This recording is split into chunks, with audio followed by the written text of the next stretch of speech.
Hamza aruuzaan seenuu fedha guyyaa aruuzaa san akkamiin tahame galgala dura dursoo jaartii tee mana ol naqa. erga ol naqe achi booda hoo Kan namni hundi si biraa kutu.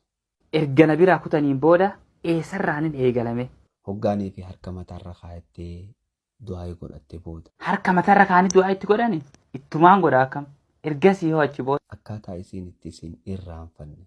akkaataan isiin itti nama irraanfanne kun akkaatuma akkamiime akka Akki ati godhuu qabdu gurra kee banii dhageeffadhu. gurra kiyya baneetiin si dhageeffachuu jira mee akkamiin godhu Hamziyyee Deema fallaan tokko as dheeyifadha. daa'imni jiranii dheeyifadha achi booda hoo Gurra kee qacellotti bane.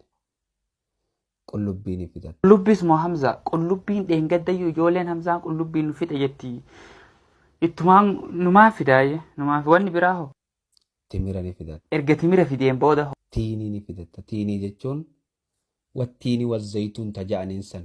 ani wattiini wazaytuuniin beeku ta biyyaa saniin beeka ta jaldeesi nyaatu Tajaldeessi nyaatu ta biyya teenyaa sanii. nami duuba taati baantu tun Tiin waan ja'anii ni jira. Intarneeta gubbaa barbaadi. Si garsiisuu hin danda'a tiin san. sananattuu intarneeta irra barbaada narra dhiisi Tiini habba takka buruusite. maal tiin inni buruutti Hamza Isiinuu ni buruuti. hayyee erga buruusinee booda hoo Qullubbii takkitti daqiiqaa gootee daayitee hurreessitee itti neeyixa. qullubbii takka erga daakee itti naqee achi booda Deema gubbaan itti neeyixa. erga daa'ima gubbaan itti naqe hoo Timira fiddee cirte san keessatti neeyixa. aya ergas achi booda hoo Fallaana lama fudhatteeti afaan kee keessa kaayyatta abbaa kee. erga fallaana lamaan afaan kaayyadhe achi booda hoo Fallaana lamaan hoggaa afaan kee keessa kaayatte deemtee si waakkattee itti deebita.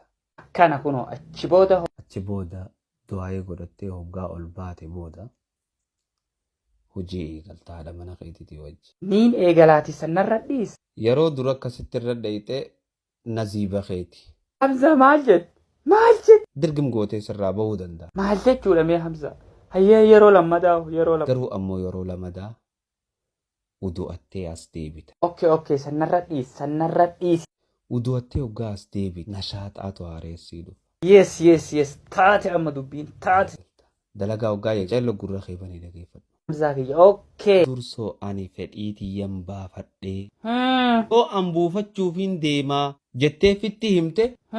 Hogguun sirraa facaa'isii gammachiisuu hin dandeessu jechuudha. Jaartiin tee si tuffatti galgaluma duraarraa.